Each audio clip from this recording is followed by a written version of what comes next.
कथुरवाल political classes में आपका एक बार फिर से स्वागत है। दोस्तों, आज हम पढ़ेंगे जेंडर पॉलिटिक्स के बारे में। Gender politics, peasant movements and labour movement, India के अंदर जो भी ये रहे हैं उन सभी के बारे में हम पढ़ने की कोशिश करते हैं। और हमारा जो शुरुआत होगी वो जेंडर पॉलिटिक्स से, वीमेंस पॉलिटिक्स से। ठीक है, यानी कि लिंग राजनीति वो है क्या चीज़।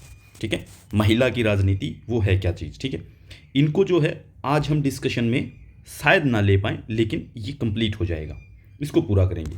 और ये अगर आज नहीं होगा, किसान और श्रमिक, पीजेंट्स एंड लेबर मूवमेंट अगर आज नहीं हो पाए, तो ये जो मूवमेंट हैं, ये मूवमेंट हम कल कंप्लीट करेंगे।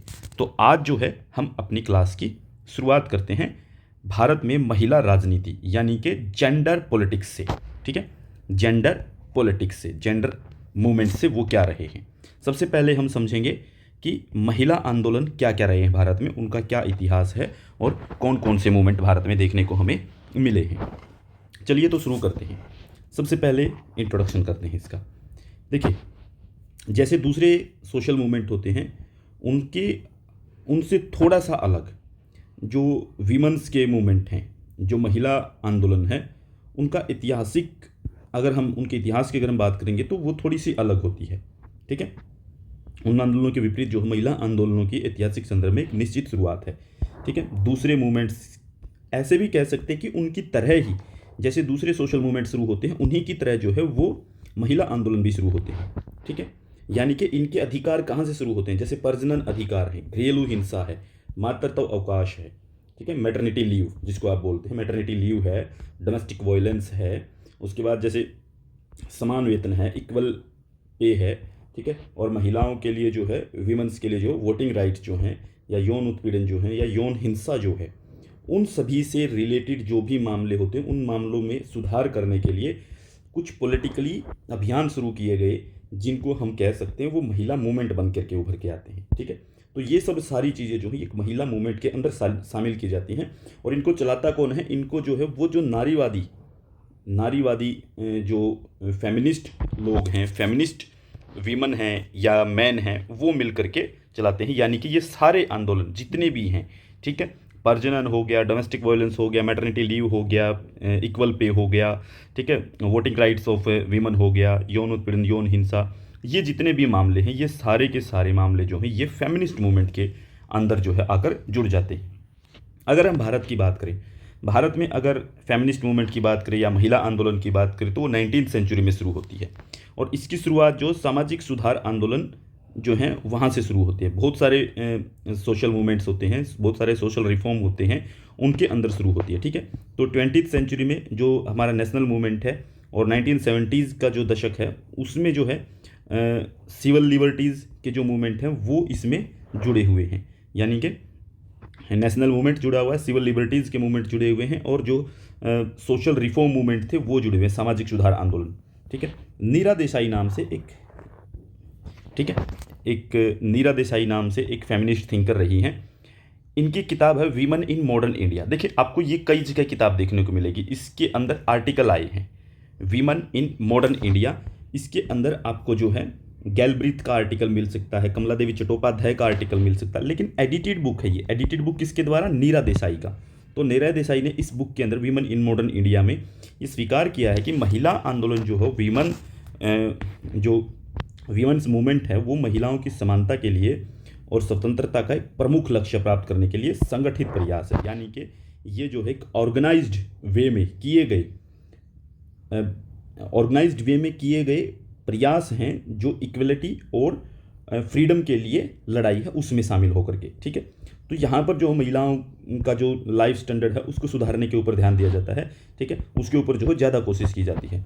गैल ऑम्वेट जो है, गैल ऑम्वेट इसके बारे में कहते हैं, उनकी एक बुक है rural origins of woman liberation in India.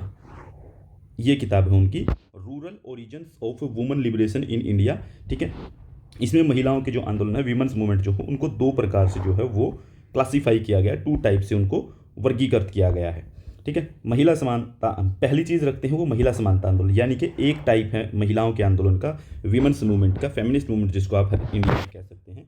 उसके बारे में ये कहता है कि वीमेंस वीमन इक्वलिटी मूवमेंट है, ठीक है, जेंडर इक्वलिटी मूवमेंट भी कह सकते हैं आप इसको। ये एक तरीका ये है, ये कहते हैं कि महिलाओं के लिए एक समान स्थान प्राप्त करना, यानी कि पुरुषों के समान, यानी कि पुरुष जो हैं उनके समान पितृसत्तात्मकता जो है, वो सामंती पितृसत्तात्मकता जो है उसके खिलाफ जो है, उनकी जो परंपराएं जो हैं उनके खिलाफ खड़ा होकर के एक समान अधिकार की, पुरुषों को जो अधिकार हैं, जो एक मैन को अधिकार है, वो भी जो है एक वुमन को अधिकार होने चाहिए, वो बिल्कुल सेम टू सेम इक्वलिटी की बात करते हैं।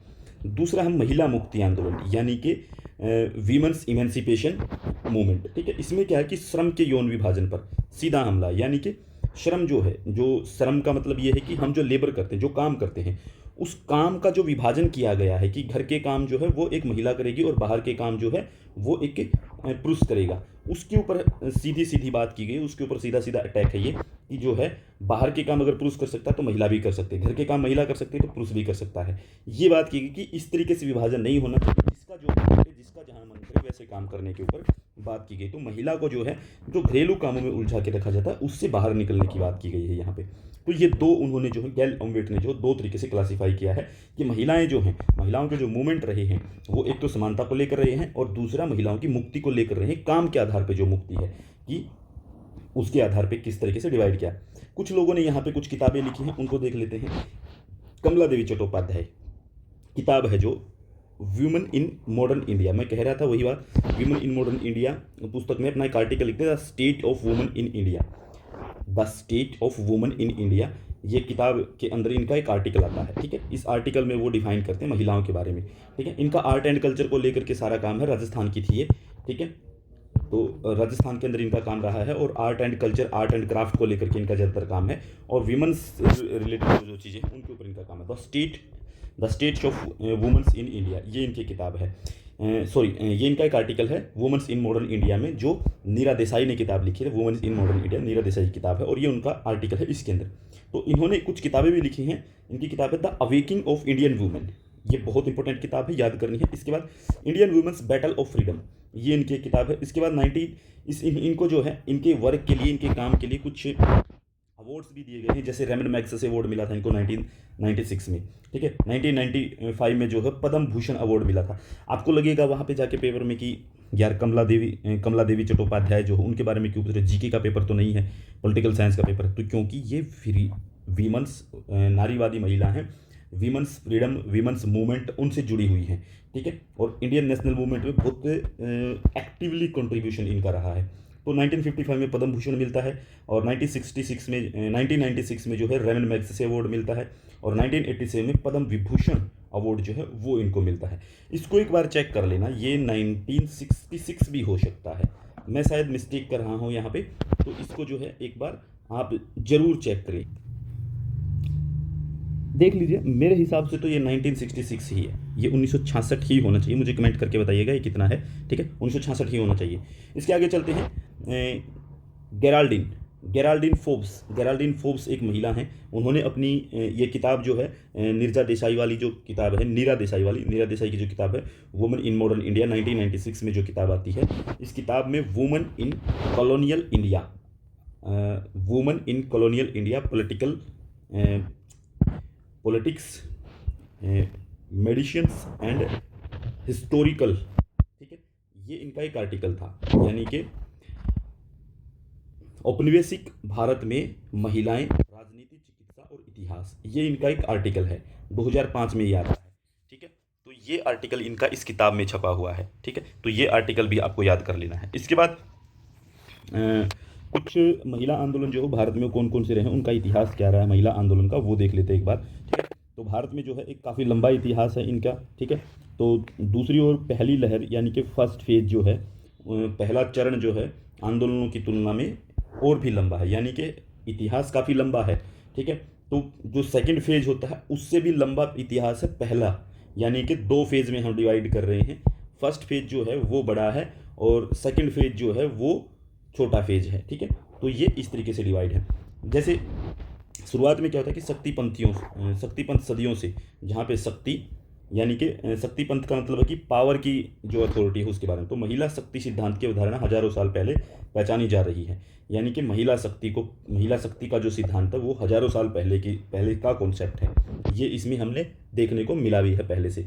इसके बाद स्वतंत्रता पूर्व यानी कि स्वतंत्रता से पहले, स्वतंत्रता से पहले यानी कि हमारी इंडिपेंडेंस से पहले, बिफोर इंडिपेंडेंस का जो टाइम पीरियड है उसके अंदर क्या होता है। भारत में महिलाओं के आंदोलन की शुरुआत जो है, जो करते हैं वो शुरू की जाती है भारत के जो समाज सुधारक हैं, और समाज सुधारकों में जो आते हैं वो आते हैं पुरुष। यानी कि सबसे पहले शुरुआत की जाती है भारत में महिलाओं की इमेंसिपेशन के लिए, महिलाओं की स्थिति में सुधार करने के लिए, तो वो भारत के जो सोशल रिफॉर्मर हैं, ठीक है, उनके द्वारा की जाती है और उनमें पुरुष होते हैं, ठीक है। उदाहरण के तौर पे आप देख सकते हैं राजा राम मोहन राय। राजा राम मोहन राय ने जो है वो सती प्रथा के खिलाफ कितनी बड़ी लड़ाई लड़ी थी। राजा राम मोहन राय ने एजुकेशन के लिए, महिलाओं के अधिकारों के लिए, एजुकेशन के लिए लड़ाई लड़ी थी कि महिलाओं को भी एजुकेशन होनी चाहिए, और साथ में ये बात कही थी कि सती प्रथा को बैन करना चाहिए, ठीक है। इसके बाद रानसुंदरी देवी जो हैं, रानसुंदरी देवी बंगाल की एक हाउस वाइफ हैं, ठीक है, हाउस वाइफ थी। तो 1876 में उन्होंने अपनी आत्मकथा लिखी अमोर जीवन, अमोर जीवन, अमोर जीवन नाम से 1876 में उन्होंने अपनी एक आत्मकथा लिखी थी, ऑटोबायोग्राफी लिखी, रानसुंदरी देवी। रानसुंदरी देवी बहुत इंपॉर्टेंट किताब है, आपको याद कर लेनी, रानसुंदरी देवी, ठीक है। अमोर जीवन 1876 में इनकी ये ऑटोबायोग्राफी आती है, ठीक है। इसमें जो है वो महिलाओं की जो कंडीशन है, उनकी जो पुअर कंडीशन है, दुखद हालात जो हैं, उनके बारे में जो है ये एक्सप्लेन करती है। इसके बाद है स्वर्ण कुमारी देवी। उन्होंने 1892 में जो है थियोसॉफिकल सोसाइटी बनाई थी, थियोसॉफिकल सोसाइटी जो है वो बनाई 1892 में, ठीक है। ये आपको ध्यान रखना है, 1892 में क्या बनाई, थियोसॉफिकल सोसाइटी का निर्माण जो है उन्होंने किया था। क्या नाम है इनका, इनका नाम है स्वर्ण कुमारी देवी, ठीक है, तो ये इनका नाम है। इसके बाद है 1916 में, 1916 में जो है, 1916 में भोपाल की बेगम है, भोपाल की बेगम थी जो, उन्होंने शुरू किया एजुकेशन को लेकर के, ठीक है। तो वीमेंस की एजुकेशन को लेकर के उन्होंने जो है अखिल भारतीय मुस्लिम महिला सम्मेलन आयोजित करवाया। क्या आयोजित करवाया, अखिल भारतीय मुस्लिम महिला सम्मेलन, ठीक है, 1916 में। भोपाल की बेगम, ये याद रखना आपको, भोपाल की बेगम, ठीक है। इसके बाद भारत में महिला आंदोलन की प्रारंभिक अवस्था क्या है, स्टार्टिंग फेज क्या है, स्टार्टिंग जो सिचुएशन है वो कैसी है, शुरुआत वाली। तो स्टार्टिंग की सिचुएशन के ऊपर बात करते हुए जो है गेराल्डिन फोर्ब्स जो हैं वो लिखती हैं, उनके अनुसार जो है वो कहती हैं भारत में नारीवाद की पहली लहर, मतलब कि फर्स्ट फेज जो है भारत में फेमिनिज्म का फर्स्ट फेज जो है वो आता है 1880 टू 1940, 1880 टू 1940 जो है वो फर्स्ट फेज आता है, ठीक है। इसके बाद जो है सन 1840 से 40 में 1940 तक, 80 से 40, 1940 तक जो है वो होता है, ये सारा का सारा क्या होता है, ये एक्टिव आंदोलन की तरह काम करता है, सक्रिय आंदोलन जो है उसकी भूमिका निभाते हैं, जिसमें क्या काम किया जाता है, राजशाही की जो विचारधारा है, राजशाही की विचारधारा, अंग्रेजों के नियंत्रण को का जो है वो स्पष्ट प्रभाव हमें यहाँ पे देखने को मिल भी जाएगा, ठीक है। यहाँ पे जो है 1880 से 1940 तक जो है वो जो मोनार्की थी, राजशाही होती थी, जो अंग्रेजों का कंट्रोल था, वो डायरेक्टली हमें देखने को मिलता है, उसका असर हमें देखने को मिलता है, ठीक है। इसके अलावा कई मुद्दे जो सामाजिक सुधार के लिए जो चिंता का रूप थे वो उठाए गए थे, ठीक है। सामाजिक सुधार के लिए कई मुद्दे जो हैं वो मुद्दे उठाए भी गए थे। ऐसे मुद्दे थे जो विशेष तौर पे जो हैं उच्च सामाजिक वर्गों की महिलाओं, ठीक है, को लाभान्वित करते थे, ठीक है। मतलब कि ऐसे मुद्दे उठाए गए थे जो अपर कास्ट की महिला थी, जो अपर क्लास की जो महिला थी सोसाइटी के अंदर, उनको फ़ायदा कर रहे थे, जैसे कि वोटिंग राइट्स मांगे गए, एजुकेशन मांगी गई, ठीक है। वो सब चीज़ें जो हैं ये इसके ऊपर जुड़ी हैं फर्स्ट फेज़ के दौरान, ठीक है।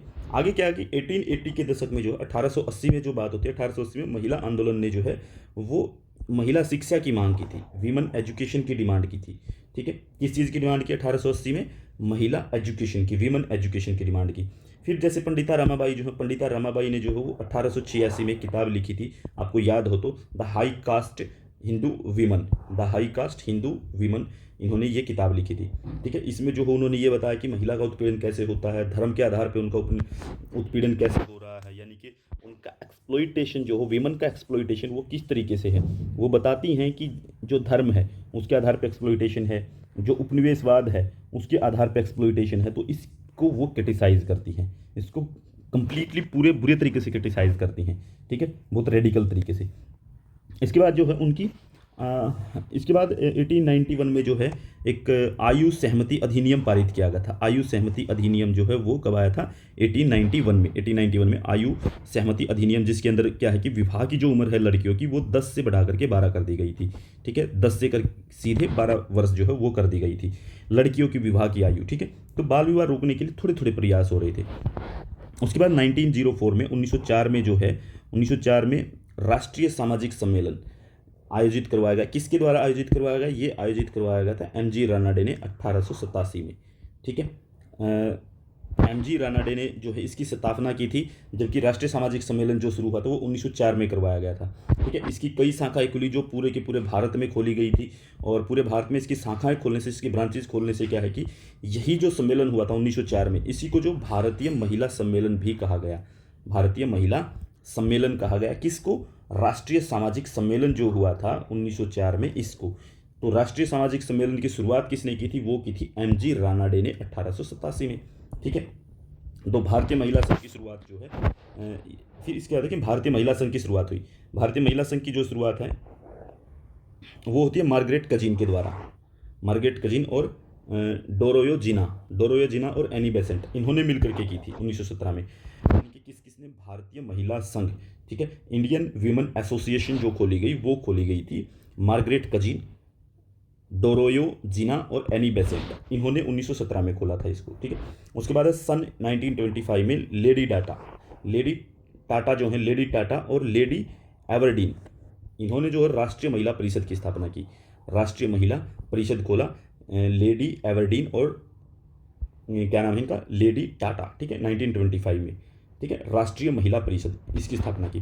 फिर 1927 में अखिल भारतीय महिला सम्मेलन आयोजित किया जाता है। अखिल भारतीय महिला सम्मेलन 1927 में मारिट कजन के द्वारा ये जो है आयोजित किया गया। ठीक है, मारिट कजन ने इसके अंदर मुद्दे उठाए गए कि सती प्रथा को बैन किया जाए, विधवाओं की दुर्दशा जो है उसको ठीक किया जाए, बहुविवाह जो हैं वो खोले जाएं कि एक लड़की जो है वो दूसरा विवाह भी कर सकती है अगर वो मान लीजिए कि क्या है कि उसके हस्बैंड वो विधवा हो जाती है, तो विधवा विवाह भी शुरू करना चाहिए। फिर बाल विवाह को रोका जाए, बाल विवाह पे कंट्रोल करना चाहिए सरकार को। ये उसके अंदर कुछ मुद्दे उठाए गए थे। फिर इसके बाद हम बात करते हैं कि हमारे नेशनल मूवमेंट में महिलाओं की क्या भागीदारी रही है। नेशनल मूवमेंट के अंदर महिलाओं की क्या भागीदारी है?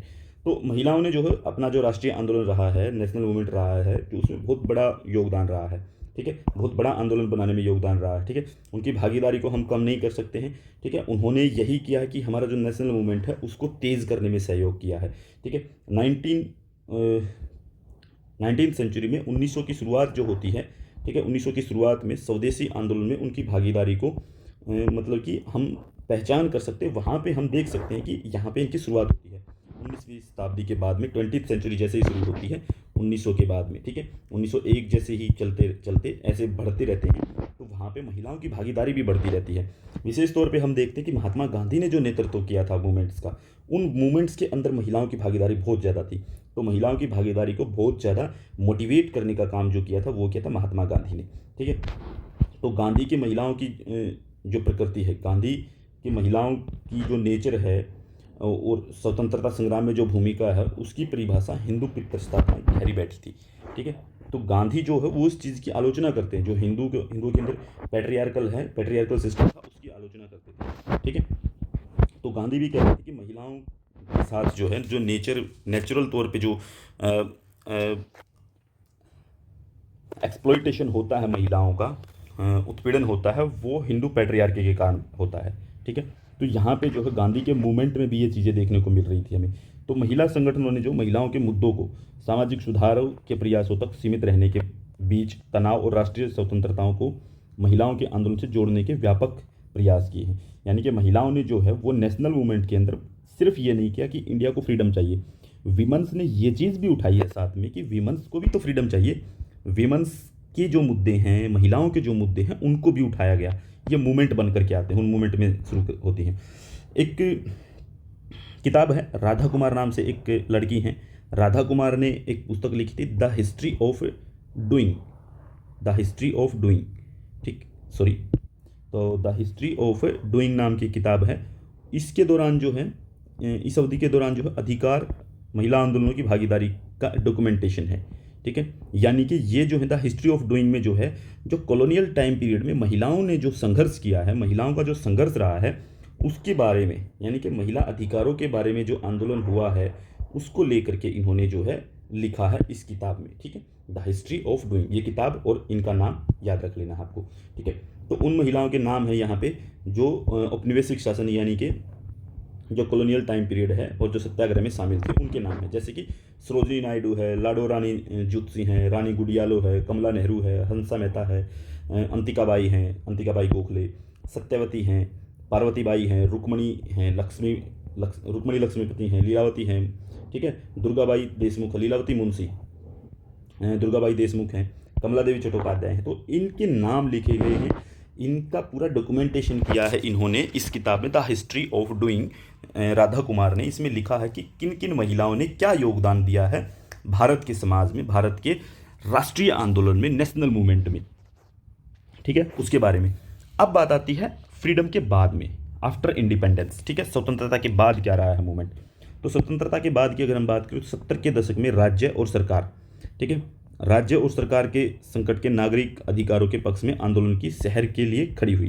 देखिए ये बात समझनी, 70 के दशक में जो है स्टेट और गवर्नमेंट, इसमें क्या है कि 70 के दशक में स्टेट और गवर्नमेंट जो है उसमें संकट खड़ा होता है, क्योंकि 1967 में जो है स्टेटों में गवर्नमेंट जो है नॉन कांग्रेस गवर्नमेंट बनती हैं।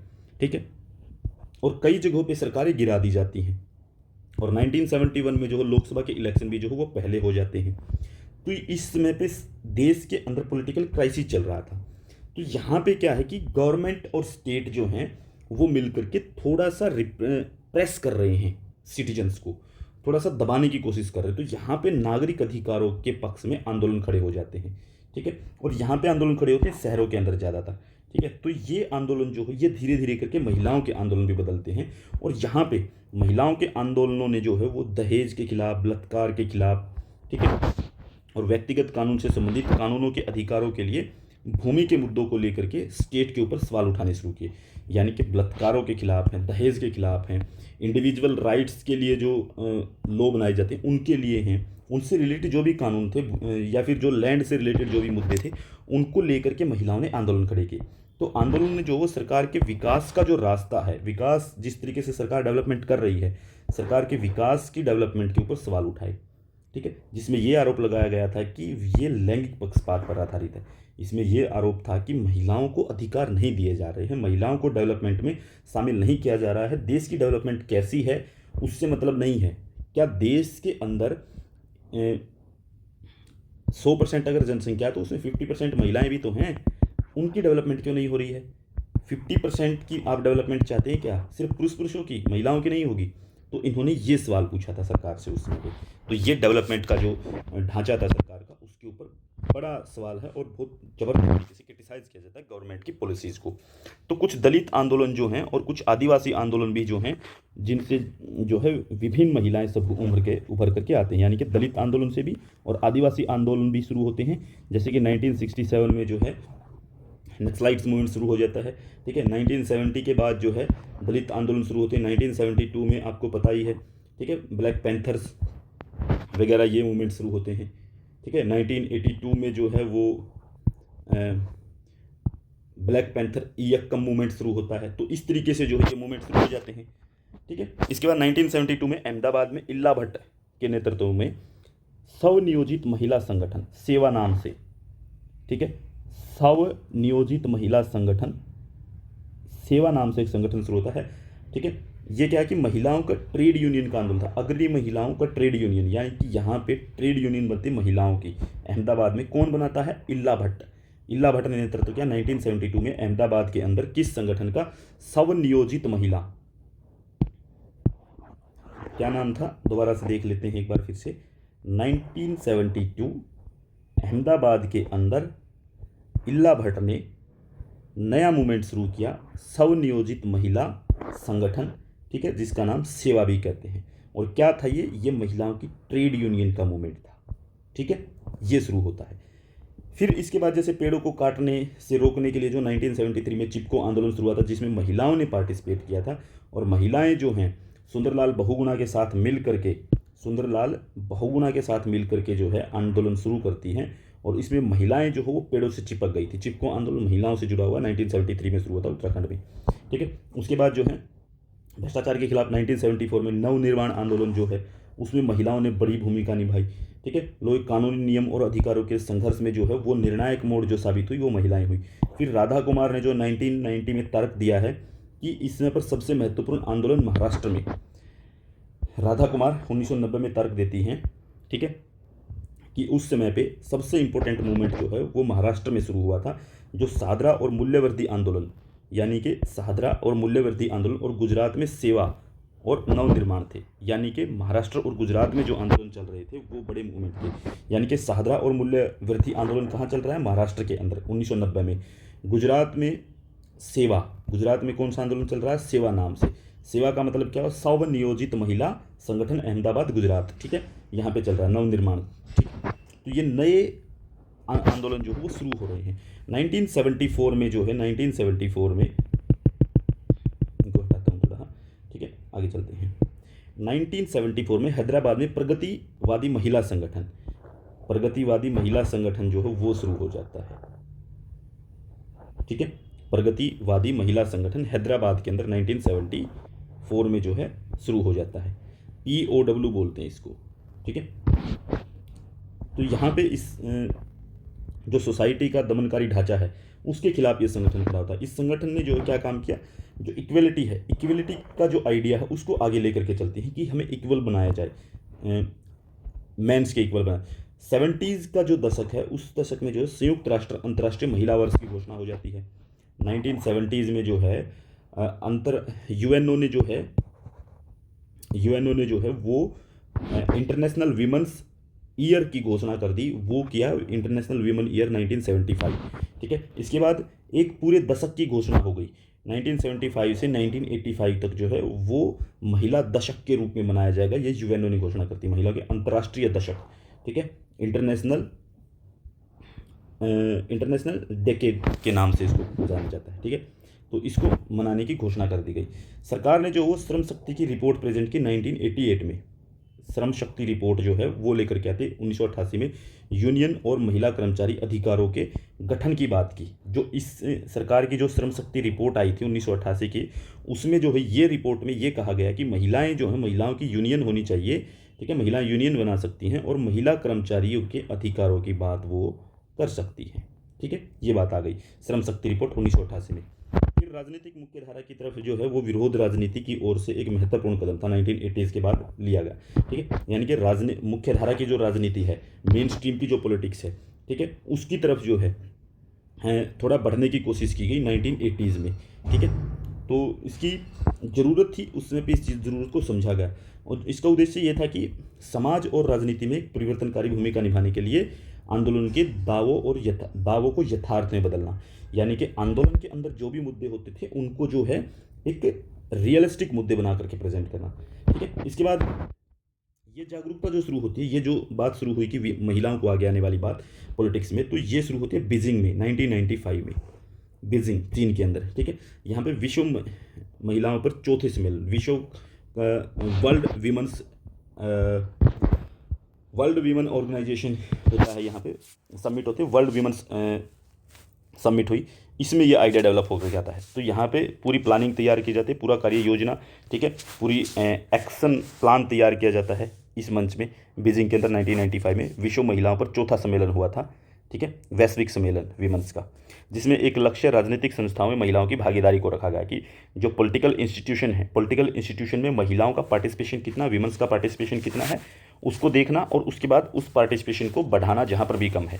तो पिछले तीन दशकों में 1990 के बाद में जो है हम देख चुके हैं कि 2000 तक देख लीजिए, 2010 तक देख लीजिए, 2020 तक देख लीजिए, ठीक है, पूरा एक दशक, 2 दशक, 3 दशक। पिछले 3 दशकों में भारत में महिलाओं द्वारा उन पर पुस्तकों और पत्रिकाओं की एक बड़ी संख्या दिखाई दी है कि महिलाओं ने जो है वो धीरे धीरे करके प्रोग्रेस की है और महिलाओं के मुद्दों को उठाने के लिए बहुत सारी बुक्स जो हैं वो उभर करके हमारे सामने आई हैं, ठीक है।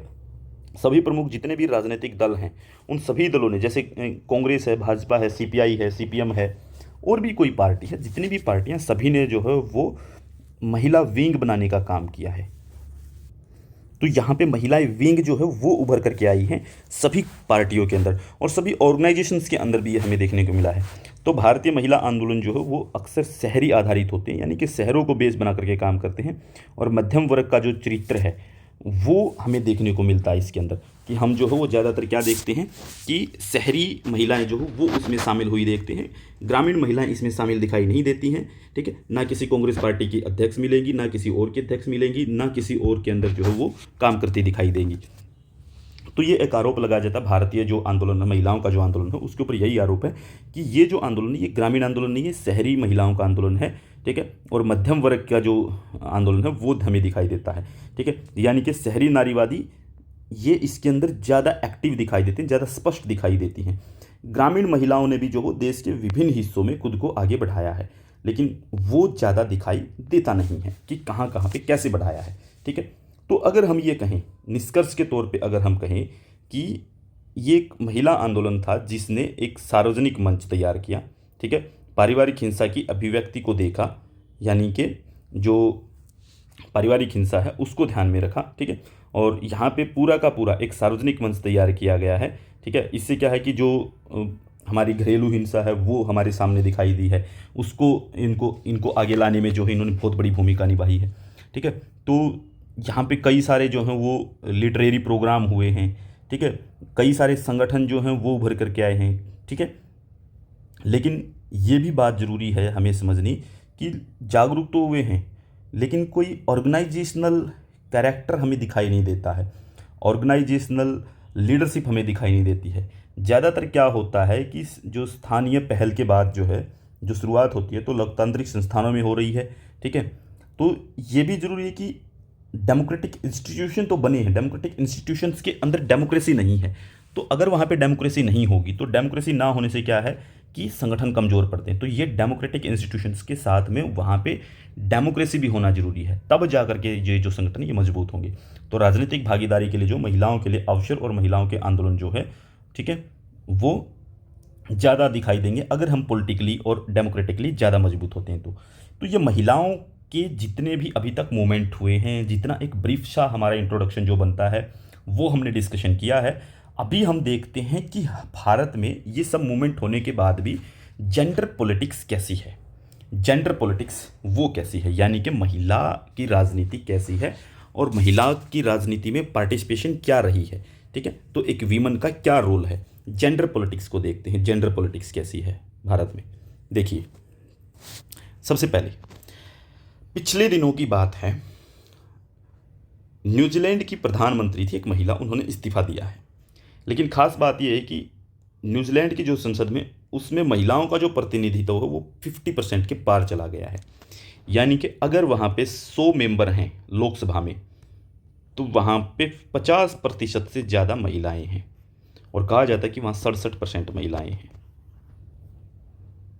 ठीक है, ये है नहीं है लेकिन ये ज़रूर है। ठीक है, इसका मैंने डेटा चेक नहीं किया लेकिन बस सुना है मैं, इसलिए इसके ऊपर श्योर नहीं हूँ, इसके ऊपर मैं कहना भी नहीं चाहूँगा आपको।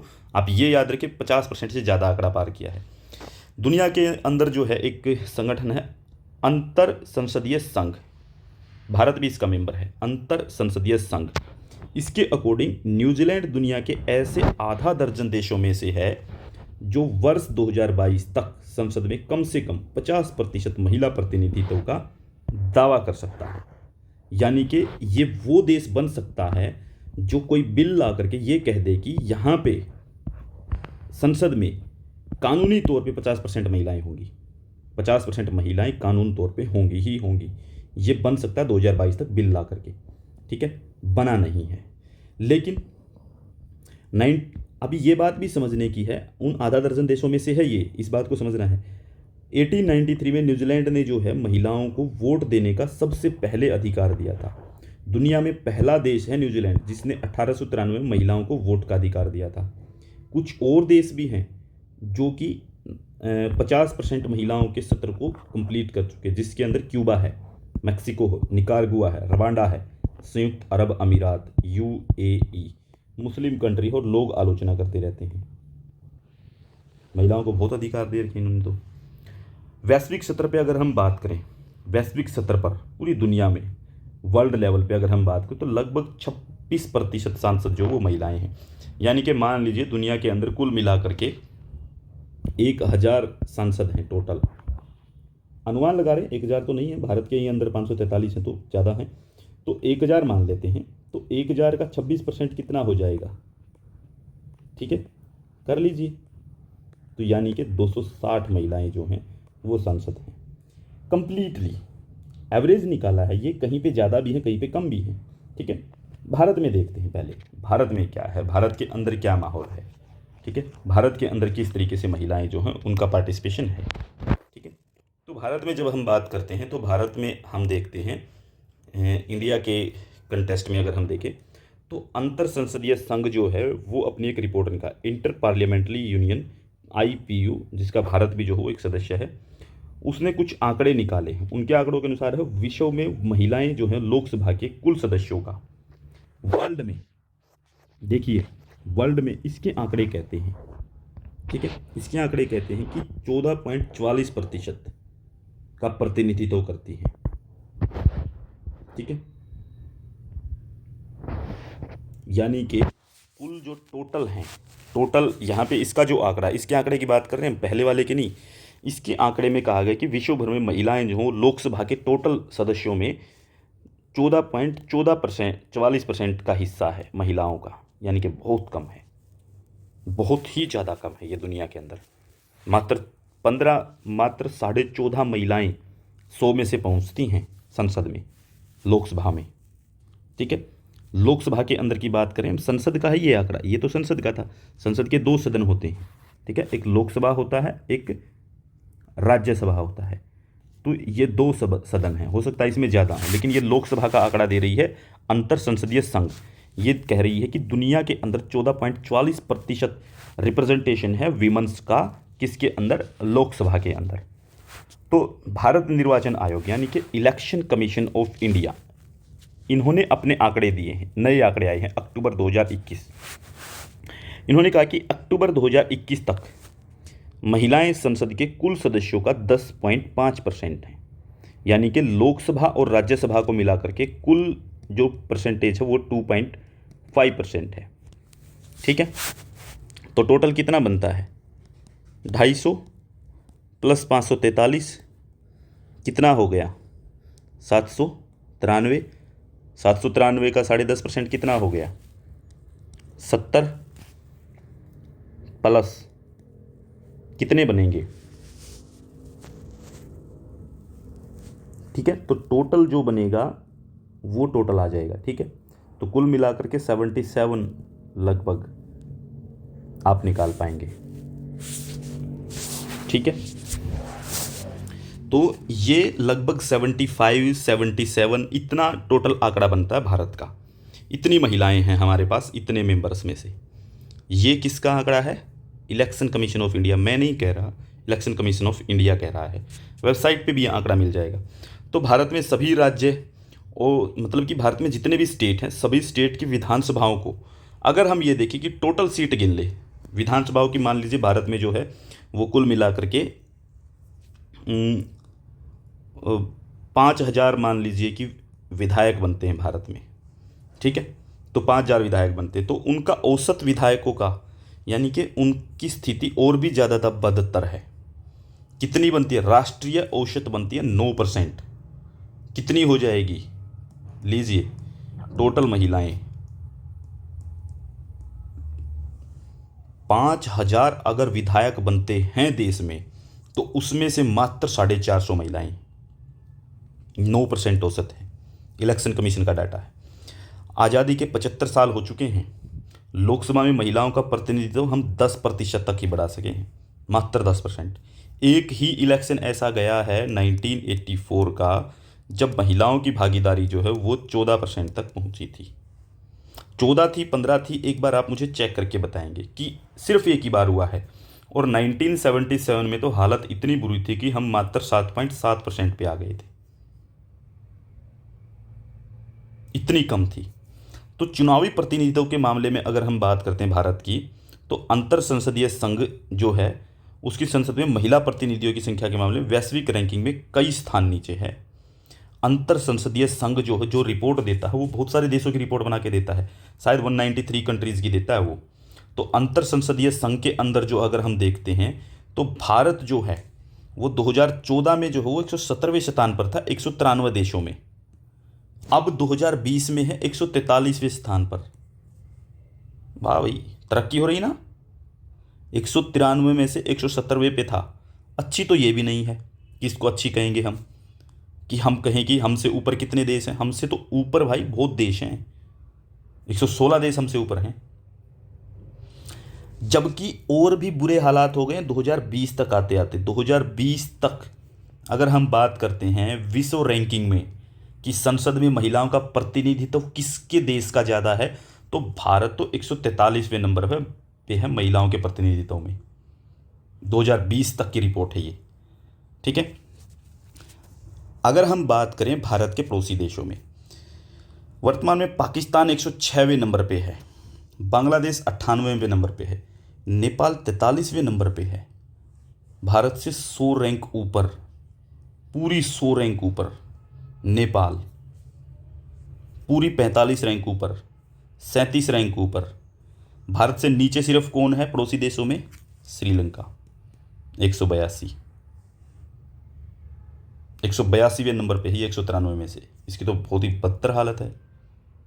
हालत तो यहाँ बहुत ज़्यादा बदतर है। एक डेमोक्रेटिक कंट्री, एक लोकतांत्रिक देश, जहाँ पे महिलाओं का प्रतिनिधित्व ये कह रहा है कि वो दुनिया में 143वें नंबर पे है, कि महिलाएं का जो नेतृत्व है, महिलाओं का जो प्रतिनिधित्व है राजनीति में, वो 143वें नंबर पे भारत आता है। जबकि जनसंख्या में हम आते हैं दूसरे नंबर पे, और दुनिया के अंदर क्षेत्रफल में आते हैं हम 7वें नंबर पे। और बाकी के दुनिया के जितने भी आंकड़े आएंगे भारत के, सारे 100 से नीचे चले जाएंगे। चाहे वो फ्रीडम का निकालो, चाहे डेमोक्रेसी का निकाल लो, चाहे आप हैप्पीनेस इंडेक्स निकाल लो, चाहे आप प्रेस फ्रीडम निकाल लो, चाहे हंगर इंडेक्स निकाल लो, चाहे फिर आप ये जो महिलाओं के रिप्रेजेंटेशन की बात है वो निकाल लो, 100 से नीचे पहुंच जाते हैं। 100 से नीचे का मतलब है कि 100 से ज़्यादा, 101 से आगे की गिनती शुरू होती है भारत की, ठीक है। तो कम प्रतिनिधित्व के क्या कारण हैं, कि भारत के अंदर इतना कम रिप्रेजेंटेशन क्यों है, इसके पीछे कारण क्या है, ये चीज़ें समझनी जरूरी है। पहली चीज़ तो ये है कि जेंडर रिलेटेड थॉट, रूढ़िवादिता की, यानी कि पारंपरिक रूप से क्या है कि घरेलू गतिविधियों के जो मैनेजमेंट है उसकी बहुत भूमिका रहती है महिलाओं को। सो यानी कि ये कहा जाता है कि घरेलू गतिविधियाँ, यानी कि घर के काम जो हैं, घर का जो मैनेजमेंट है, उसमें जो है महिलाएं रहेंगी, घर को महिलाएं संभालेंगी। हम महिलाओं को घर तक सीमित करना चाहते, बाहर नहीं निकालना चाहते। ये पहला कारण है, ठीक है। तो महिलाओं को उनकी रूढ़िवादी भूमिकाओं से बाहर निकलने दिया ही नहीं जा रहा है। देश की जो डिसीजन मेकिंग प्रोसेस होती है, निर्णय निर्माण प्रक्रिया जो होती है, वहाँ पे हम महिलाओं को पार्टिसिपेट करने ही नहीं देते हैं, वहाँ पे इनको मोटिवेट किया ही नहीं जाता है। ये एक कारण है। इसके बाद जो दूसरा कारण आता है प्रतिस्पर्धा। प्रतिस्पर्धा यानी कि कंपटीशन में भाग लेना, प्रतिस्पर्धा में भाग लेना। राजनीति किसी भी अन्य क्षेत्र की तरह अगर हम देखते हैं कि कोई भी एरिया है, कि वो चाहे स्पोर्ट्स है, एजुकेशन है, वो चाहे साइंस है, टेक्नोलॉजी है, या फिर बिजनेस है, कोई भी एरिया है, हर जगह जैसे कंपटीशन है वैसे ही ये भी तो कंपटीशन है, राजनीति भी, ठीक है। तो महिलाओं को भी यहाँ पे बराबर तो माना जाना चाहिए कि यहाँ भी इनको पार्टिसिपेट करने का अधिकार मिले, ठीक है। लेकिन हमारे देश की जो पॉलिटिक्स है, कई राजनेताओं को ये डर रहता है, कई राजनेता वोटर की, अगर महिला आरक्षण लागू कर दिया जाए, महिलाओं के लिए रिजर्वेशन लागू कर दिया जाए, तो सीटें जो है वो बारी बारी से महिला उम्मीदवारों को आरक्षित होती चली जाएंगी। अभी देखो जैसे कि हरियाणा ने 50% रिजर्वेशन लागू की है महिलाओं के लिए, ठीक है। तो 50% लागू होने से क्या है, ये खतरा हो रहा है कि यार हर बार एक बार हम, एक बार ये, एक बार हम, एक बार ये, ऐसे कैसे, हमारा तो नाम ही चला गया, हम कब खड़े होंगे। किसी का प्लान है कि 5 साल इंतजार करना पड़ेगा। ऐसे उम्मीदवार हैं हमारे देश में कि हमें बार बार स्वयं अपनी सीट पे लड़ने का अवसर नहीं मिलेगा, ऐसे सोचते रहते हैं। दूसरा है politically lack of political education, यानी कि राजनीतिक शिक्षा का अभाव हमें देखने को मिलता है, जो शिक्षा महिलाओं की सामाजिक गतिशीलता को प्रभावित करती है। ये बात ठीक है कि एजुकेशन जो महिलाओं की जो सोशल एक्टिविटी है, ठीक है, जो उनका पढ़ने का सत्र है, सोसाइटी के बारे में समझ है, एजुकेशन उसको बढ़ने में सहयोग करती है। तो शैक्षिक संस्थानों में प्रदान की जाने वाली औपचारिक शिक्षा नेतृत्व के अवसर पैदा करती है, ठीक है, और नेतृत्व को आवश्यक कौशल प्रदान करती है। यानी कि हमें ये बात समझनी है कि एजुकेशन अगर किसी को मिलती है तो एजुकेशन जो हो वो व्यक्ति को डेवलप करती है, ठीक है, और डेवलप करेगी तो साथ में जो है उसको वो लीडर भी तो बना सकती है, ठीक है, उसके अंदर स्किल पैदा कर सकती है लीडरशिप वाली, ठीक है। तो राजनीति की समझ की कमी के कारण जो है, राजनीति की समझ की कमी जो है वो दिखाई दे रही है। तो इसके कारण जो है उसको ये तक नहीं पता है कि उसके फंडामेंटल राइट्स क्या हैं, ठीक है, उसके पॉलिटिकल राइट्स क्या हैं, ये नहीं पता है कि वीमन को, ये एक बड़ा कारण है। दूसरा है काम और परिवार, यानी कि उनकी जो वर्किंग है और फैमिली जो वो इसके लिए बहुत जिम्मेदार हैं। जिम्मेदार कैसे कि पारिवारिक देखभाल जो हो वो सारे के सारे जितने भी काम हैं घर के, पारिवारिक देखभाल यानी कि घर के जितने भी काम हैं उसके सारी की सारी रिस्पॉन्सिबिलिटी किसको दी गई है, वो सारे काम दिए गए हैं एक महिला को, कि घर पे रहेगी और बच्चों की देखभाल करेगी, ठीक है। पुरुष को ये काम नहीं दिए गए, बहुत कम करते हैं पुरुष, पुरुषों की तुलना में महिला को ज़्यादा यहाँ पे रखा जाता है, महिलाएं ज़्यादा समय देती हैं अपना वहाँ पर, ठीक है। एक महिला को क्या करना पड़ता है, एक महिला को बाहर के ही काम नहीं संभालने पड़ते, उसको कई बार छुट्टी भी लेनी पड़ती है जब वो प्रेग्नेंट होती है। प्रेग्नेंट होती है महिला तो उसको तो उस समय पे प्रेगनेंसी के दौरान जो है वो बेड पे रहना पड़ता है, रेस्ट करना पड़ता है, बैठना पड़ता है, ठीक है, उसको समय देना पड़ता है। बल्कि ये तब तक जारी रहता है जब तक कि बच्चा देखभाल के लिए माता पिता पर निर्भर न हो जाए।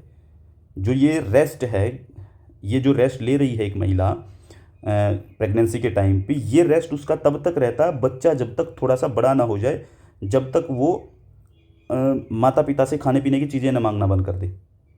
यानी कि बच्चे को दूध पिलाना है, बच्चे की देखभाल करनी है, ठीक है, देख रेख करनी है पूरी तरीके से, और बच्चा किस टाइम खाएगा, किस टाइम पिएगा, ठीक है, उसके कपड़े चेंज कर रहे हैं, उसको नहलाना है, वो सारे काम उसको करने। यानी कि प्रेगनेंसी के 6-7 महीने तो वहाँ पे जाएंगे सीधे सीधे।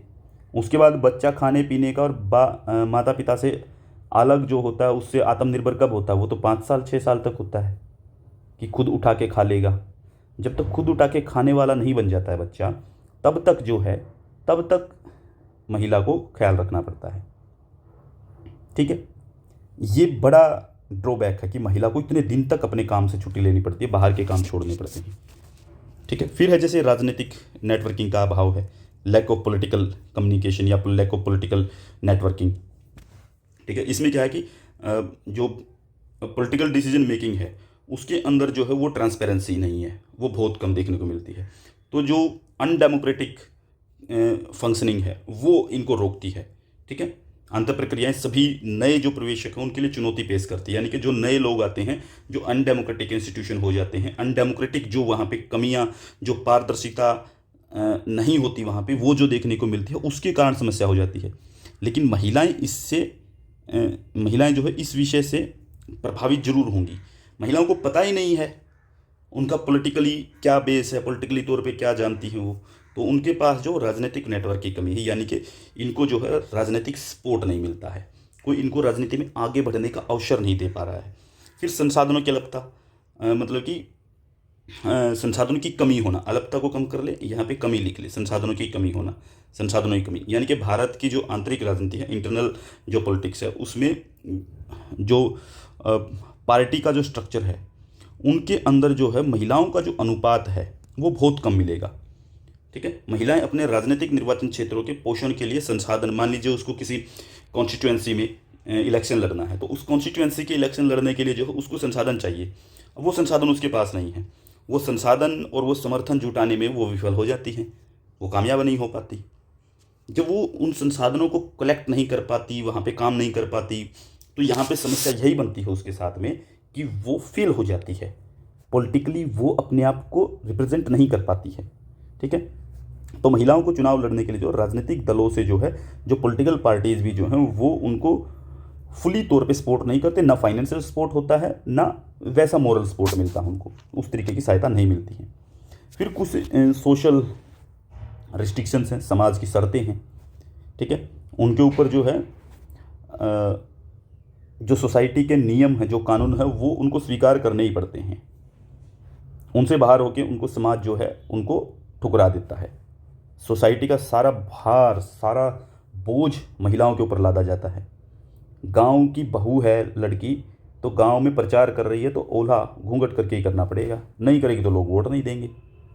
लोग समझते नहीं इस बात को, वो तो कहेंगे कि हमारे सामने घूंघट तक नहीं करती, ले लेना वोट, ऐसे कहेंगे। तो जो हमारा यूनिवर्सल दृष्टिकोण जो है, जो पब्लिकली हमारा दृष्टिकोण जो जाहिर होता है, ठीक है, वो इनको रोकता है। ये निर्धारित करता है कि आम चुनाव में कितनी महिला उम्मीदवार विजय होती हैं। यानी कि हम खुद डिसाइड कर देते हैं, सोसाइटी का जो माहौल है, सोसाइटी जिस तरीके से महिलाओं को देखती है, वो डिसाइड कर देती है कि महिलाओं को कहाँ पे सक्सेस मिलेगी, कहाँ पे नहीं मिलेगी। बल्कि ये खूब तरीके से प्रभावित करती है, डायरेक्ट और इनडायरेक्ट तौर पे महिला का जो जीतना और ना जीतना, वो उसको बता देती है कि जीतेगी या नहीं जीतेगी। ठीक है। फिर अमैत्रीपूर्ण व्यवहार। अमैत्रीपूर्ण का व्यवहार का मतलब है कि नॉन फ्रेंडशिप एनवायरनमेंट है। ठीक है, नॉन फ्रेंडशिप एनवायरनमेंट है। यानी कि कुल मिलाकर राजनीतिक दलों का माहौल भी जो हो महिलाओं के लिए सही नहीं है। पॉलिटिकल पार्टीज़ भी जो हो महिलाओं को किस तरीके से, किस नज़र से देखना चाहती हैं। कोई महिला पॉलिटिकल पार्टी में काम करना चाहती है, बहुत ही जुझारू है, बहुत ही मेहनती है, कुछ नया सोचती है, कुछ अच्छा कर सकती है, उसको भी जो है वो उसी तरीके से ट्रीट करना चाहते हैं जैसे वो दूसरों को ट्रीट करते हैं। सभी यही सोचते हैं कि बड़े लीडर क्या सोचते हैं कि महिला को कैसे ट्रीट किया जाए। ठीक है, इसको अपने पास रखे, अपने साथ रखे, ठीक है, अलग तरीके से ट्रीट करेंगे। ठीक है, उनको अपनी जगह बनाने के लिए, महिलाओं को पार्टी में जगह बनाने के लिए बहुत लंबा संघर्ष करना पड़ सकता है और पता नहीं किन किन चीज़ों से गुजरना पड़ सकता है। ठीक है, कई तरीके की जो समस्याएं हैं वो इनको सामना करना पड़ सकती हैं। ठीक है, तो राजनीति में जो पॉलिटिकली वायलेंस है वो भी राजनीति में देखने को मिलती है हमें। ठीक है, जैसे अपराधीकरण है, क्रिमिनलाइजेशन जैसे बढ़ रहा है, करप्शन जैसे बढ़ रहा है, इनसिक्योरिटी जैसे है, वो सब चीज़ें हैं कि वो महिलाओं को आगे आने से रोकेंगी, वो महिलाओं को बाहर करेंगी। महिलाएं कहाँ डंडे उठा करके गुंडों को भेजती हैं, कहाँ इतनी करप्शन भरी पॉलिटिक्स में उनको आगे आने दिया जाएगा। इनसिक्योरिटी अलग से रहती है उनके लिए। ठीक है, तो राजनीति से ये चीज़ें उनको बाहर कर देती हैं। सरकार ने क्या कोशिश की है इन चीज़ों को दूर करने के लिए? सरकार क्या कोशिश करती है? सरकार के जो प्रयास हैं उनको देखते हैं। सरकार के प्रयास है महिला आरक्षण विधेयक 2008। महिला आरक्षण विधेयक आया था 2008 में। तो भारत की जो संसद है, संसद का जो निचला सदन है, लोकसभा, निम्न सदन जिसे बोलते हैं, लोकसभा और सभी राज्यसभा विधानसभाओं में, यानी कि लोकसभा के अंदर और राज्य की जो विधानसभाओं हैं उनके अंदर महिलाओं की सीटों को डिसाइड करने के लिए 33% महिलाओं के लिए आरक्षण का बिल लेके आया गया था। ठीक है, कि महिलाओं के लिए 33% सीटें आरक्षित रहेंगी। ठीक है, तो भारत के संविधान में संशोधन करने का ये प्रस्ताव था कि भारत के संविधान में संशोधन करेंगे और महिलाओं के लिए, जो महिलाओं के रिप्रेजेंटेशन के लिए हम महिलाओं को 33% रिजर्वेशन देंगे, ये बिल लेके आ गया। ठीक है, ये कोशिश की गई लेकिन ये पास नहीं हुआ, लैप्स, गिर गया। पंचायती राज संस्थाएं जो हैं उनमें महिलाओं को आरक्षण दिया गया, ये बात ठीक है, महिलाओं को आरक्षण दिया गया है, वहाँ पे 33% आरक्षण है। कई स्टेट जो हैं जैसे हरियाणा ने जो है वो 50% आरक्षण कर दिया महिलाओं के लिए। हरियाणा पहला स्टेट है जो महिलाओं को 50% आरक्षण दे रहा है। ठीक है, संविधान का अनुच्छेद 243D पंचायती राज संस्थाओं में,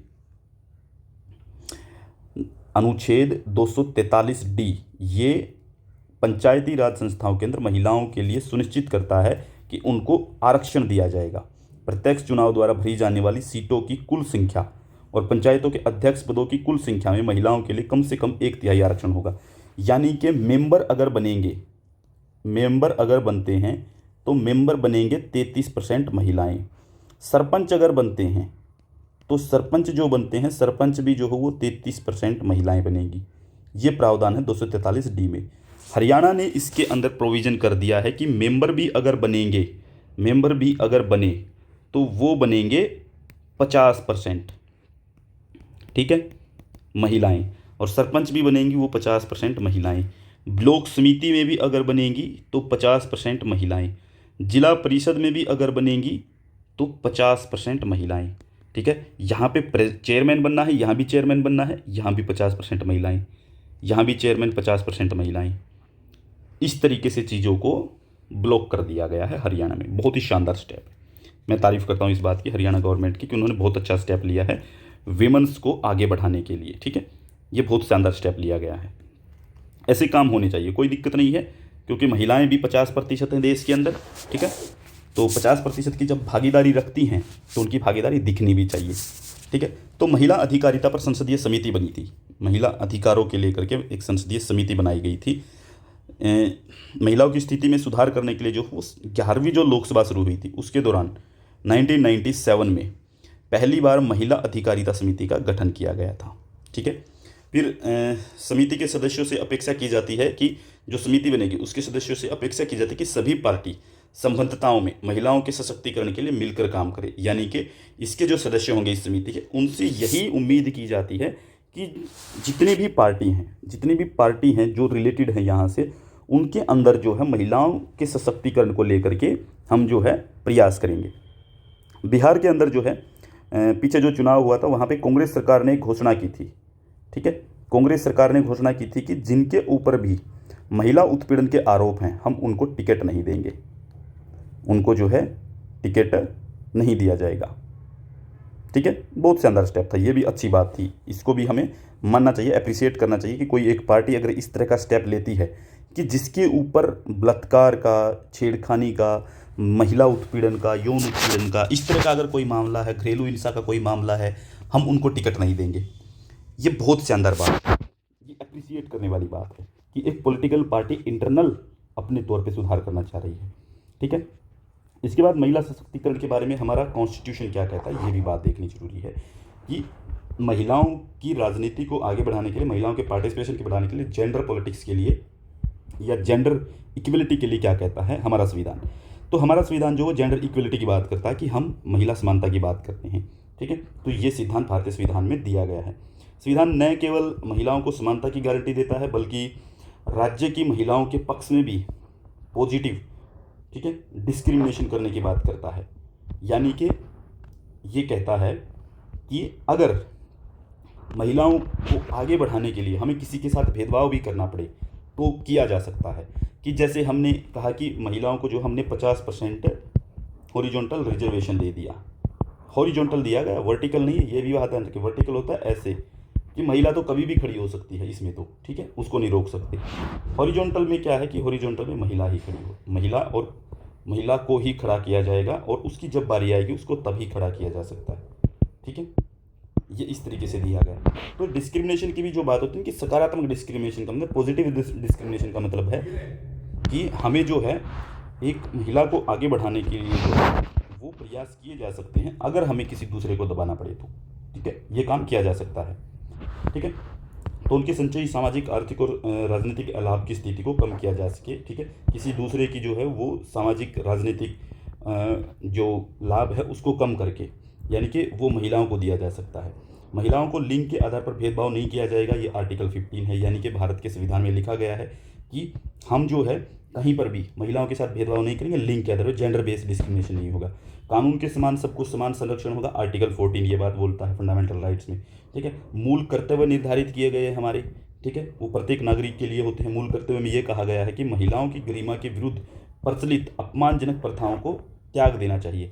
यानी कि ये हमारा फंडामेंटल ड्यूटीज़ बनती है कि महिलाओं के खिलाफ जो भी प्रचलित अपमानजनक प्रथाएं हैं उनको त्याग देना चाहिए। त्याग देना मतलब कि दहेज प्रथा है, सती प्रथा है, ये जो चीज़ें इनको त्याग देना, महिलाओं के प्रति गाली निकालना है, माँ बहन की गालियाँ जो हम निकालते हैं वो महिलाओं का उत्पीड़न है एक किस्म से, उन चीज़ों को हमें छोड़ देना चाहिए, ये कहता है हमारा संविधान, ठीक है। यानी कि महिला को दबाने वाली कोई भी प्रथा है, जैसे सबरीमाला केस है, सबरीमाला केस में है क्या मुद्दा, ठीक है। सबरीमाला केस में यही तो बात है कि वहाँ पर जो है महिला को अंदर नहीं जाने दिया जाता, सिर्फ महिला को अंदर नहीं जाने दिया जाता वहाँ पे, बाकी कोई भी जा सकता है। तो ये गलत है, ये प्रथा बना रखी है वहाँ पे, ठीक है, तो उसको छोड़ देना चाहिए।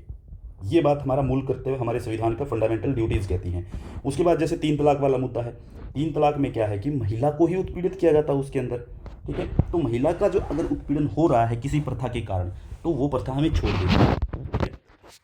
इसके बाद हम बात करते हैं कि भारत के अंदर कौन कौन से एरिया हैं जहाँ पे महिलाओं ने बहुत शानदार काम किया है।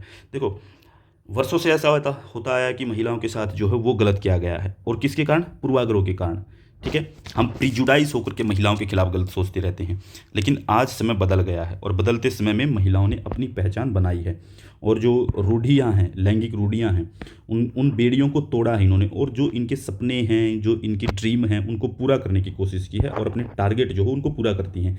वो हर एक क्षेत्र में खड़े होने की क्षमता रखती हैं।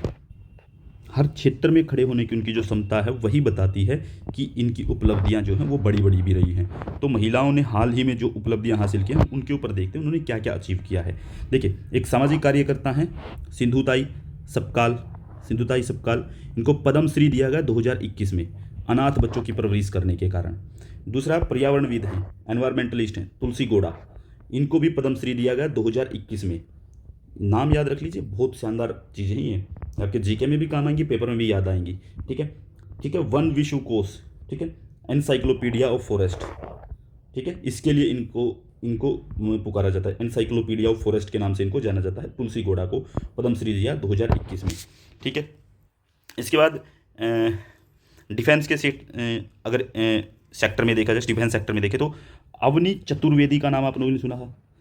MiG-21 बाइसन, MiG-21 बाइसन उड़ाने वाली पहली भारतीय महिला, ये लड़ाकू विमान है। MiG-21 बाइसन लड़ाकू विमान उड़ाने वाली पहली भारतीय महिला, एक अकेली उड़ाने वाली।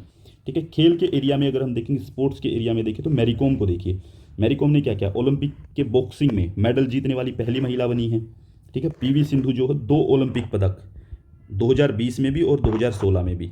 ठीक है, तो 2020 में जीता था इन्होंने कांस्य पदक और रजत पदक जीता 2016 में। तो ये जीतने वाली पहली भारतीय महिला हैं। कुश्ती की तो आप पूछिए मत, कुश्ती में तो लगातार हम पदक लाते ही रहते हैं बहुत सारे। ठीक है, एशियाड में भी लेके आते हैं हम, कॉमनवेल्थ में भी लेकर आते हैं। ठीक है, और ओलंपिक में जैसे साक्षी मलिक ने गोल्ड कांस्य पदक निकाला था। ठीक है, भारतीय महिला क्रिकेट टीम की अगर हम बात करें, महिला क्रिकेट टीम बहुत शानदार खेल रही है आजकल, फाइनलिस्ट बनी थी।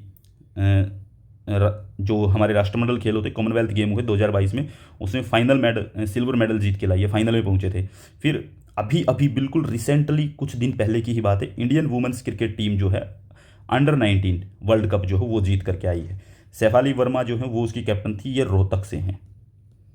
ठीक है, सैफाली वर्मा उस टीम की कैप्टन थी। Under 19 T20 world cup cricket team women's की जो है ये कैप्टन थी। 2023 में अभी वर्ल्ड कप हुआ था, ये अभी जीत करके आई है। ठीक है, इसके अलावा अभी जो है IPL शुरू हो गया महिलाओं का, तो यानी कि आगे बढ़ रही हैं। अंतर्राष्ट्रीय संगठनों की अगर हम बात करें, इंटरनेशनल ऑर्गेनाइजेशन में गीता गोपीनाथ जो हैं, गीता गोपीनाथ जो है IMF में पहली महिला हैं जो वहाँ पे मेन इकोनॉमिस्ट हैं। ठीक है, पहली विमन इकोनॉमिस्ट, ठीक है, भारत की तरफ से गई है। फिर अंतर्राष्ट्रीय प्रौद्योगिकी अगर हम बात करें कि इंटरनेशनल टेक्नोलॉजिकल चीज़ों में देखें तो टेसी थॉमस जो हैं, मिसाइल वुमन ऑफ इंडिया कहा जाता है इनको, missile woman of India Tessy Thomas. ठीक है, इन्होंने जो है अग्नि 5 मिसाइल जो है उसके प्रयोजन से रिलेटेड है ये। ठीक है, यहाँ पे इनका नाम आता है। फिर एजुकेशन के सेक्टर में देखें तो शकुंतला देवी को देखिए, सबसे तेज़ मानव संगणना का गिनीज वर्ल्ड रिकॉर्ड, सबसे तेज ह्यूमन काउंटिंग का, सबसे तेज ह्यूमन काउंटिंग करती हैं, तो किसका नाम है, शकुंतला देवी। ठीक है, गिनीज बुक में इनका नाम दर्ज हुआ है। सानन ढाका जो है ये राष्ट्रीय रक्षा अकादमी प्रवेश परीक्षा NDA की जो होती है परीक्षा, उसमें पहला महिला बैच हुआ है। पहले महिला बैच में ऑल इंडिया 1 रैंक निकाली है सानन ढाका ने। ठीक है, UPSC सिविल परीक्षा 2021 की अभी जो परीक्षा के परिणाम आए थे 2021 के, वहाँ पे टॉप की जो 3 लड़कियाँ, टॉप के जो 3 थे, 1, 2 और 3 रैंक जो थी, वो तीनों लड़कियों की रैंक थी। श्रुति शर्मा पहली रैंक थी। ठीक है, तो ये तीनों लड़कियां थी। तो भारत में ये सब चीज़ें उन्होंने बहुत सारा अचीव किया है। और भी कई सेक्टर हो सकते हैं महिलाओं के, जहाँ पे शायद मैं नाम ना ले पाऊँ, लेकिन आप लोग भी देख सकते हैं। भारत की फिलहाल में वित्त मंत्री जो है वो निर्मला सीतारमण हैं। ठीक है, और पार्टियों की अगर आप बात करेंगे, पार्टियों ने क्या रिप्रेजेंटेशन दिया, पार्टियाँ ढुलमुल साबित हुई हैं। बात करने वाली जैसे CPI है, ठीक है, CPIM है, ये पार्टियां जो हैं ये ज़्यादातर विमेंस की बात करती है, विमेंस के अधिकार की बात करती है। इनके अध्यक्ष बताइए मुझे कोई हो तो।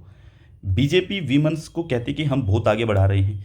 कभी एक बार बता दीजिए 1980 के बाद से लेकर के आज तक जो है कभी भी एक महिला अध्यक्ष बनी हो तो, कोई भी जो है महिला अध्यक्ष जो है इन्होंने बनाई हो, एक भी महिला अध्यक्ष नहीं बनाई होगी पार्टी की।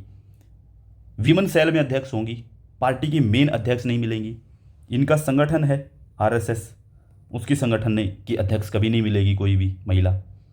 वहाँ तो पर्टिकुलर जाति के लोगों को छोड़ दीजिए, उससे अलग कोई नहीं मिलेगा आपको। डिस्क्रिमिनेशन है, पता चल रहा है कि वो नहीं आगे आने दे रही इस चीज़ों के अंदर। ये तो सिर्फ दिखावे कर रही हैं ये पार्टियां, बाकी तो। हाँ, एक पार्टी जिसको आप कहें कि मैं सपोर्टर हूँ, नहीं मैं सपोर्टर नहीं हूँ, कांग्रेस पार्टी देखिए आप। कांग्रेस पार्टी में चाहे नाम का ही रहा है, कम से कम 19-20 साल एक महिला को अध्यक्ष बना के रखा उन्होंने, कम से कम मान के चलिए इस बात को, ठीक है। वहाँ पे एक महिला प्रेसिडेंट भी रही है, सॉरी प्राइम मिनिस्टर रही है, ठीक है। अभी बीजेपी ने एक चीज़ अच्छी की है, एक वीमन को प्रेसिडेंट बनाया है, बहुत शानदार बात है। एक महिला को जो है वो भारत की राष्ट्रपति बनाया है, और साथ में जो है ये भी बात उनकी अच्छी है कि उन्होंने जो है एक आदिवासी महिला को बनाया है। कांग्रेस ने भी किया था इससे पहले, प्रतिभा देवी सिंह पाटिल को भारत की राष्ट्रपति बनाया था, ठीक है। और लोकसभा अध्यक्ष भी कांग्रेस ने काफ़ी जोर दिया इस पर। लोकसभा तो मीरा कुमार को जो है उन्होंने लोकसभा अध्यक्ष के तौर पे बनाया था, और पिछली बार उन्होंने अपना उम्मीदवार भी जो है वो मीरा कुमार को बनाया था प्रेसिडेंट के लिए। तो कांग्रेस में है थोड़ा बहुत इसमें स्कोप कि कांग्रेस देती है थोड़ा बहुत, वो पॉलिटिकली है, पॉलिटिक्स के नज़रिए से देखते हैं उसको, ठीक है। वैसे है या नहीं है वो बात ठीक है, लेकिन उनकी बिहार वाली बात बहुत अप्रिशिएट करने वाली है कि उन्होंने उन कैंडिडेट को टिकट देने से मना किया जो महिला से जुड़े हुए मुद्दों में अपराधी हैं, ठीक है। फिर इसके बाद करते हैं, अभी देखते हैं भारत में महिलाओं से संबंधित चिंता के एरिया कौन से, कि हम किन एरियाज़ को लेकर के चिंता कर सकते हैं। पहली चीज़ तो कि महिला साक्षरता दर में अंतर है, महिला की जो साक्षरता उस दर में अंतर है, यानी कि हमारे समाज में जो पुरुष और महिलाओं की जो शिक्षा है उसके अंदर बहुत बड़ा अंतर देखने को मिलता है। महिलाओं की साक्षरता दर विशेष रूप से ग्रामीण क्षेत्रों में बहुत कमज़ोर है, बहुत ही बदतर है। महिलाएं एजुकेट नहीं हैं, बढ़ रही है साक्षरता लेकिन अभी भी बहुत बड़ा अंतर है। ग्रामीण क्षेत्रों में जो स्कूल हैं वो बहुत दूर दूर होते हैं। आप कभी देखेंगे, मैं डेली आता हूँ, अपने गांव से आता हूँ, सच बता रहा हूँ, किसी को लगे बुरा लगे कोई हो तो बेशक देख लेना। मैं आता हूँ, जैसे मेरा गांव का नाम है कथूरा, कथूरा, तो मेरे गांव से निकलते ही पहला गांव आता है कटवाड़ा, ठीक है, ये गांव आता है। उसके बाद गांव आता है खिडवाली, खिडवाली, खिडवाली के बिल्कुल साइड में गांव पड़ता है एक घुसकानी, घुसकानी, और इसके थोड़ा सा साइड में एक गांव पड़ता है इधर ही जींदरान। अब मैं आपको बात समझाता हूँ कैसे ग्रामीण से कैसे दूर हैं। इस गांव में जो ये मेरा गांव है, इस गांव में लड़कियों का एक विशेष स्कूल है, पर्टिकुलर स्कूल है 12th क्लास तक का, जिसके अंदर लड़कियां होंगी 500-600 तक लड़कियां पढ़ने भी जाती होंगी। खिडवाली गांव में एक स्कूल है। इस गांव की सॉरी ये कटवाड़ा, हाँ ये कटवाड़ा गांव है ना, जो कटवाड़ा, ये कथूरा गांव, ये कटवाड़ा गांव जो है, ये कटवाड़ा, कटवाड़ा लिखा है, कटवाड़ा गांव जो है, यहाँ पे, यहाँ से लड़कियां आती हैं पैदल, कोई बस तक नहीं आती, कोई साधन तक नहीं आता, और खिडवाली तक आती हैं। खिडवाली के स्कूल की जो दूरी है ना, इस गांव से जो लड़कियां आती हैं, मैं ज़्यादा नहीं कहूँगा लेकिन 4 से 5 किलोमीटर पैदल, पैदल आ रही हैं लड़कियां। मैं डेली उनको सुबह देखता हूँ आते हुए, सुबह डेली देखता हूँ कि वो पैदल आ रही हैं, ठीक है। कई बार मैं दोपहर को, एक दिन मैं दोपहर को निकल गया 2 बजे के समय पे, वो आधे रास्ते में मुझे उस दिन मिली वो लड़कियाँ, वो उस दिन पैदल जा रही है इस गांव से। जींदरान गांव से घुसकानी पढ़ने आती हैं, यहाँ खिडवाली भी पढ़ने आती है, यहाँ भी पैदल आ रही हैं दोनों गाँव में। घुसकानी से कुछ लड़कियाँ खिडवाली पढ़ने आती हैं, तो इस खिडवाली पढ़ने आती वो भी पैदल आ रही हैं। एक स्कूल बीच में है, 1 2 3 गांव को कवर कर रहा है। ये जो गांव है कथूरा, इससे इधर एक गांव पड़ता है कहलपा, 2.5 से 3 किलोमीटर का एरिया स्कूल तक का, वहाँ पर भी पैदल ही आ रही हैं लड़कियाँ बहुत सारी।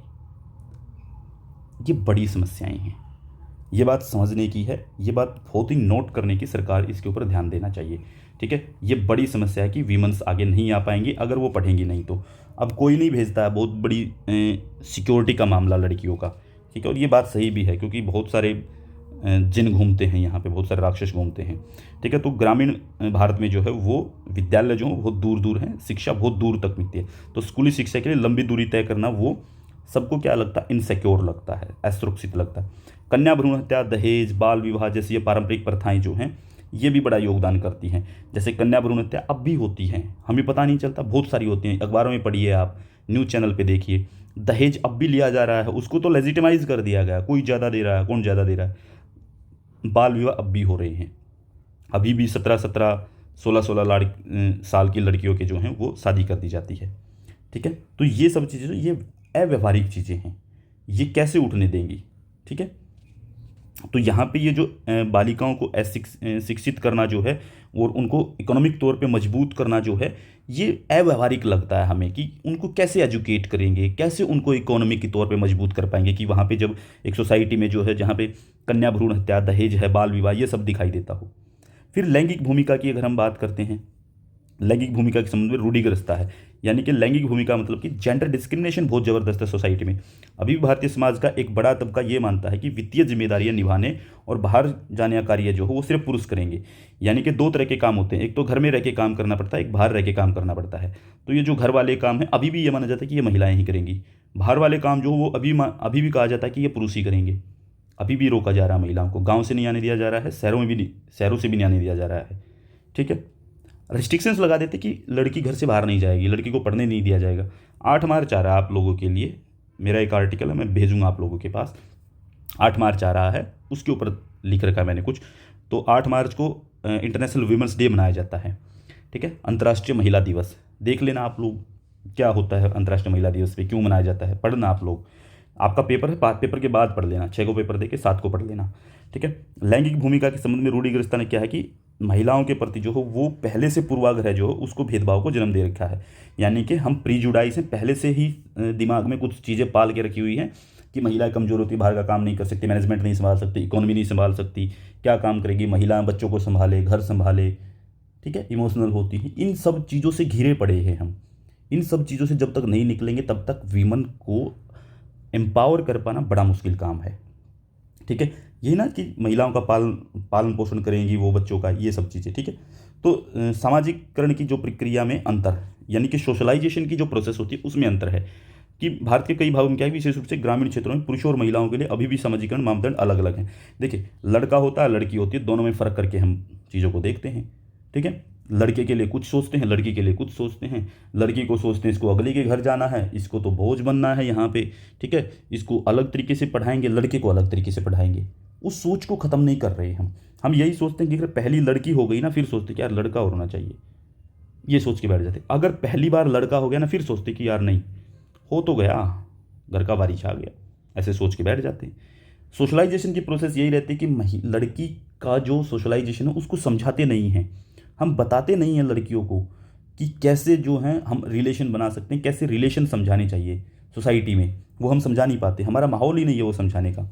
ठीक है, महिलाओं से हम जो है वो ये उम्मीद करते हैं कि मृदभाषु बने, शांत रहें, चुप रहने की हम उम्मीद करते हैं कि महिलाएं चुप रहेंगी, शांत रहेंगी, वो बोलेंगी नहीं। ठीक है, और एक निश्चित तरीका है उनके बात करने का, वो उसी तरीके में बात करेंगी। ठीक है, उनके बैठने का निश्चित तरीका है, उनका व्यवहार करने का निश्चित तरीका है, बात करेंगी तो ढंग से करेंगे, किस तरीके से करनी है वो बता देंगे, हम ही बताएंगे। अपने आप नहीं कहेंगे कि महिला कैसे बात करे। अगर वो किसी तरीके से मतलब हमारे अकॉर्डिंग बात करती नहीं दिखी, एक पुरुष के अकॉर्डिंग बात करते नहीं दिखी, तो उसको क्या कहेंगे हम, आवारा, डिफॉल्टर। इस तरीके से ट्रीट करना शुरू कर देते हैं हम महिला को।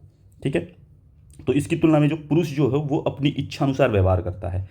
लड़की को इच्छा अनुसार नहीं कहा जाता, उसको कहा जाता है ये पहनना है तुझे, यहाँ बैठना है तुझे, इससे बात करनी है, ऐसे बात करनी है। ठीक है, अब बात करनी है, कब बात करनी, सब हम डिसाइड करते। एक पुरुष को नहीं कहते, एक लड़के को नहीं कहते हम ये सब चीज़ें कभी भी। ठीक है, तो जो विधायिका होती है विधायिका में महिलाओं का प्रतिनिधित्व जो है वो बहुत कम है। हम उन चीज़ों की बात कर रहे हैं जो समस्याएं हैं, जो आगे समस्याएं खड़ी हैं एक महिला को आगे बढ़ाने के लिए। तो पूरे भारत में विभिन्न विधायी निकायों में महिलाओं का प्रतिनिधित्व जो है वो धीरे धीरे कम हुआ है, कम होता ही गया है, बढ़ा ही नहीं है। अंतर संसदीय संघ इंटर पार्लियामेंट्री यूनियन जो है, और संयुक्त राष्ट्र महिला की एक रिपोर्ट के अनुसार जो संसद में निर्वाचित महिलाएं, संसद में निर्वाचित महिलाएं, उसके अंदर 193 में से 148वां स्थान भारत का है। 193 में से 148वां स्थान भारत का है। ठीक है, संसद में निर्वाचित महिला प्रतिनिधियों की संख्या चुनी हुई, ये भी एक समस्या है कि हम बहुत पीछे सोच रहे हैं। सुरक्षा संबंधी चिंता महिलाओं को लेकर के, कि भारत में सुरक्षा के निरंतर जो प्रयास भी किए गए, लेकिन उसके बावजूद भी जो है वो महिलाओं के भ्रूण हत्या नहीं रुकी हैं, डोमेस्टिक वायलेंस नहीं रुकी है, बलात्कार नहीं रुके हैं, उनके तस्करी नहीं रुक रही है, जबरन वेश्यावृत्ति करवाई जाती है, ऑनर किलिंग कर दी जाती है, ठीक है। उनके कार्यस्थल पे जहाँ पे वो काम करती हैं उनके साथ गलत व्यवहार होता है, यौन उत्पीड़न होता है, ठीक है। ये बहुत सारी स्थितियाँ हैं जो एक विमन को सिक्योरिटी के लेवल पे देखती हैं, उनको पीछे धकेलती हैं। पीरियड्स पॉवर्टी, देखिए पीरियड पॉवर्टी इसके बारे में समझाया ही नहीं जाता कभी। पीरियड्स पॉवर्टी विश्व के कई देशों में, विशेष रूप से भारत में गंभीर चिंता का विषय है, क्योंकि पीरियड्स पॉवर्टी, मासिक धर्म जिसको हम बोलते हैं, ठीक है, मंथली हम देखते हैं कि लड़कियों के साथ ये प्रॉब्लम रहती है, ठीक है, तो ये मासिक धर्म इसको हम कह देते हैं, ठीक है। ठीक से क्या है कि इसको कैसे मैनेज करना चाहिए, इसके लिए कौन सी जो मेडिकल ट्रीटमेंट जरूरी होती है, स्वच्छता क्या है, मतलब कि हम कैसे साफ़ सफाई का ध्यान रखें, कौन से प्रोडक्ट इस्तेमाल करें इस मासिक धर्म को रोकने के लिए, इसकी एजुकेशन नहीं दे रहे हैं। स्वच्छता एवं साफ सफाई सुविधाओं तक पहुंच की जो कमी है, इसके बारे में बताना हमारे लिए बड़ा मुश्किल काम, हम बता ही नहीं पाते, अपनी लड़की को तक नहीं बता पाते हम, ठीक है। और बच्ची हैं उनको बता नहीं पाते हैं, अपने बच्चों को समझाने की हमें कोशिश करनी चाहिए। तो ये भी बड़ी समस्या है, ये वीमेंस के लिए हर महीने प्रॉब्लम आती है, तो इसको तो समझा के रखें ना कि हाँ ऐसे किया जाता है मैनेज, क्यों प्रॉब्लम खड़ी की जाए, ठीक है। फिर 2011 में संयुक्त राष्ट्र बाल कोष द्वारा जो यूएनआईसीएफ द्वारा किए गए अध्ययन में जो है प्रकट हुआ कि भारत में केवल 13% बालिकाओं को पहले मासिक धर्म से गुजरने से पूर्व इसके बारे में पता होता है, यानी कि सिर्फ 13% लड़कियां ऐसी हैं जिनको ये पता होता है कि मंथली प्रॉब्लम भी होती है, सिर्फ 13% लड़कियों को, ठीक है। इसके पहले किसी को नहीं पता होता, यानी कि 87% लड़कियों को ये नहीं पता होता कि मासिक प्रॉब्लम क्या है, वो क्यों होती है, ठीक है, और वो कब आएगी, किस एज में आती, ये एजुकेशन नहीं दी जाती, ठीक है। फिर ग्लास सीलिंग की बात करते हैं, मतलब कि ये भारत में नहीं पूरी दुनिया में प्रॉब्लम ग्लास सीलिंग की, यानी कि सोसाइटी के अंदर जो बाधाएं हैं उनका सामना करना पड़ता है वीमेंस को, कि इनको क्या माना जाता है कि मैनेजमेंट के एरिया में जो है वो एरिया में जो है उसमें नौकरियों में आप इनको क्या प्रमोशन नहीं देते, प्रमोशन से रोकते हैं वीमेंस को, यानी कि मैनेजमेंट के क्षेत्र में मैनेज करने में महिलाओं को हम मानते नहीं हैं कि ये मैनेजर अच्छी होती हैं, ये मैनेज नहीं कर पाएंगी, फाइनेंशियली जिम्मेदारियाँ इनको नहीं देंगे, ये फाइनेंस को मैनेज नहीं कर पाएंगी, ठीक है। इस तरीके से जिम्मेदारी देने से हम पीछे हटते हैं, ये होती है ग्लास सीलिंग की, हम भरोसा ही नहीं करते, पूर्वाग्रह से ग्रसित हैं, हम महिलाओं को मैनेजर मानते ही नहीं है कि वो मैनेज कर पाएंगी। ये पूरी दुनिया के अंदर प्रॉब्लम है, सिर्फ भारत के अंदर नहीं है।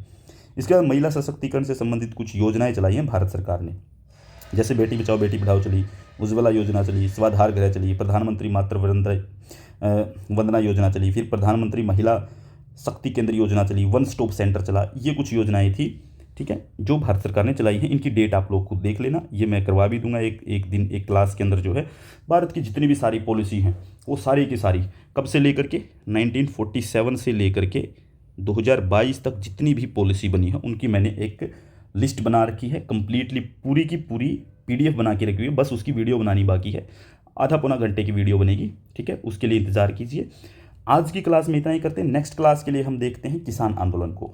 आज किसान आंदोलन नहीं हो पाएंगे, ठीक है, आज महिलाओं वाले मुद्दे हो गए हैं, अब देखते हैं किसान आंदोलन नेक्स्ट क्लास में। तब तक के लिए धन्यवाद।